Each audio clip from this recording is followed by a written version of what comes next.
A day late, but not a buck short. Sorry, I'm not writing a report. I don't know why I'm doing a Blink-182 reference, but let's talk the Singapore Grand Prix. Let's talk about the original F1 night race and the storylines that have come out from it. And I'm not going to start off with the Papaya Rules because another Mercedes-powered car ruled the roost this weekend. George Russell. The person who I joked managed to find the gap in the Singapore sling when he, drove into the gap part of Singapore back in 2023. But he was mostly faultless this weekend.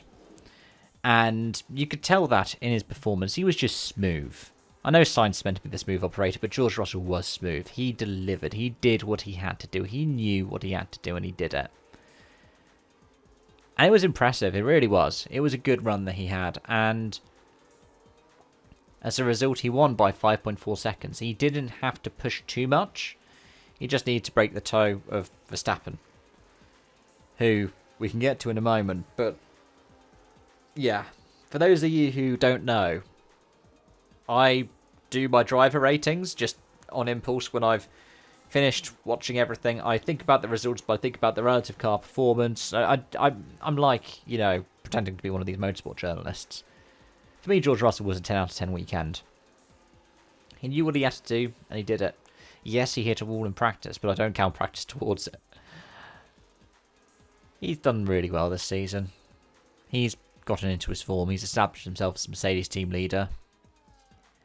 And, yeah, he did really well on that one.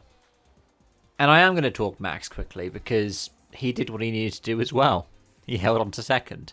Now, it does help that it's hard to overtake around Singapore. It does help that Max Verstappen knows the rules. Yeah, he has gotten penalised for pushing before. Yes, there have been times when the rules have been changed, to the point that you don't know which rule we're talking about when we say the words Verstappen rule.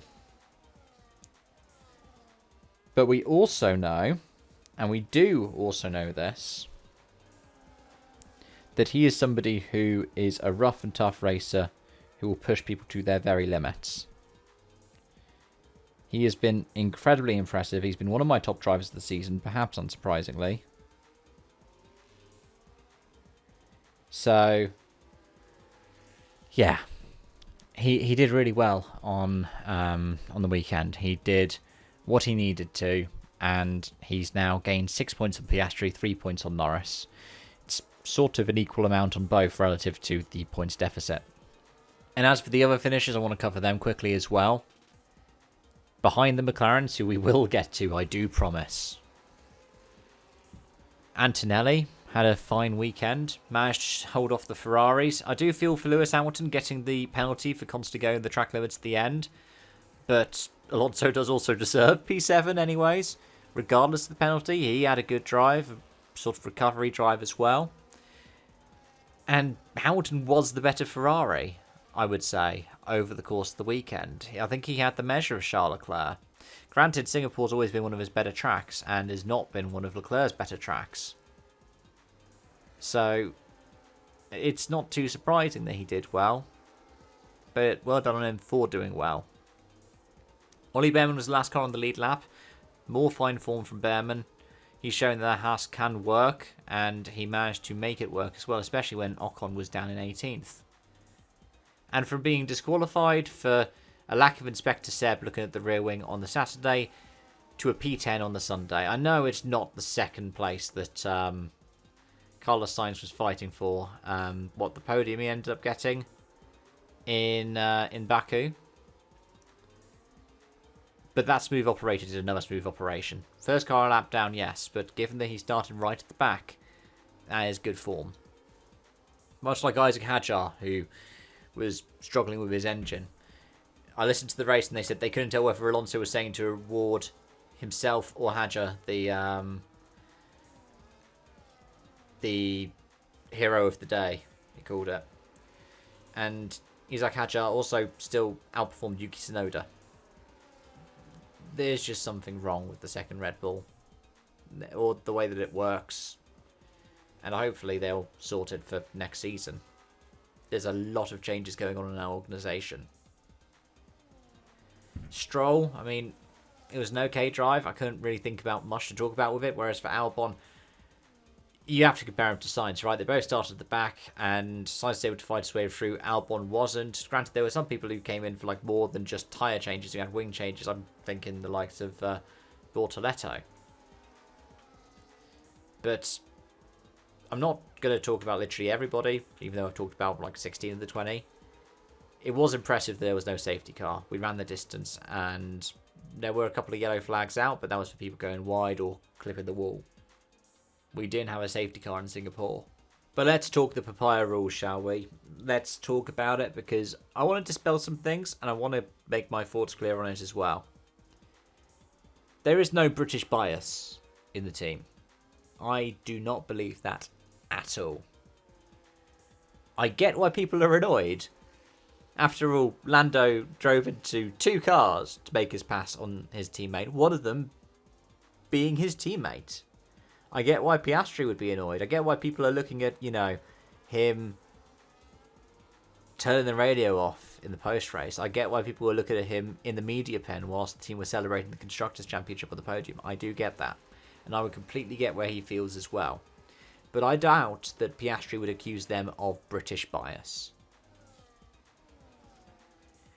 It's more likely, if it's likely at all, that if Lando got a priority, it was either because he's been there longer, the team's built around him, or because he's somebody who's worked with Zach Brown for a number of years. Remember, he was part of the Daytona 24 effort that Alonso was part of, and that was, I think, was it 2018 or 2019? It was either just before his F2 season or just before his rookie F1 season. But there is a chance that, Lando is being let away with more. I do think it was unfair what happened, and if I was in McLaren, I would have said, Lando, give the place back. You hit your teammate. Because it's not the first time that he's hit Piastri either. Granted, Canada, he took himself out the race in doing so, but still. And it's over 3 points in the championship. If it was over the win, maybe I'd see it differently. But it was over 3 points. A 3-point swing. Which is not enough to decide the championship right now. It may be further down the line. But at the weekend that you were sealing the Constructors' Championship, is it worth putting both of you in the wall at turn 3 on lap 1? Because I can tell you what, when Ferrari were trying to fight for both in 2017, they blamed Max when they took each other out. Turn 1, lap 1. It is strange. I get why they'd feel the way they do. I get why they'd say what they do. I get why fans would feel the way they do and say what they do as well. But I doubt that they sent anybody out with the thing of going, oh, we need to protect Lando. Oh no, Lando's the golden child. We can't let anything bad happen to him. Because if they were doing that, you would have heard it. We get all the access to all the radios. Hopefully they'll do something to try and make up for it with Piastri. But now they've won the Constructors, I guess the main thing they want to do is not go over the budget cap. So they're going to be telling their drivers, please don't hit each other. It won't be fun. Which brings us onto the standings quite neatly. The gap is now down to 22 points between Norris and Piastri.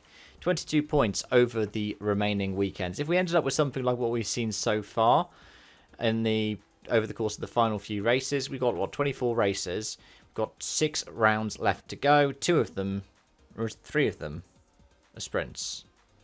Because we've got the sprint in... I think we've got a sprint next time out, haven't we? I am actually checking that on the go, but we've got sprints in Kota, in Brazil, in Qatar. So 6 times 3 at this current rate, that's what we would say. 6 times 3, that is 18. If Oscar finishes behind Lando in every race, from here to the end, and Lando doesn't win, Oscar's still champion by 1 point. But there will be weekends where Oscar beats Lando. there'll be weekends where Max transfers the both of them. There may be another reliability issue or a crash for either one or both of them. Verstappen is now 63 points behind. And Carl 63 is the next one behind, and his number is just the Verstappen stuff but switched around. 237 to 273. Verstappen isn't out of this, but he is more out of it than Lando was this time last year. That said, if anybody is going to recover from it, it would be Mr. Verstappen himself.